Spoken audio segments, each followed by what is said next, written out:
Mbega ndakubaza, ikibanza cawe urazi aho kiri? Ijambo ry'Imana rivuga iki kubijanye n'ikibanza cawe?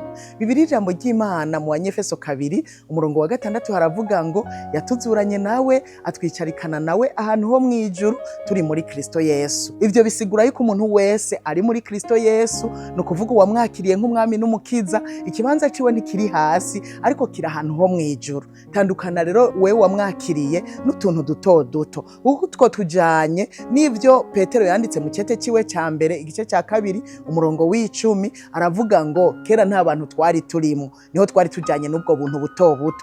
Kera ntitwari bwagirirwa imbabazi, ivy'imfa gusa urumva vyari muri twebwe.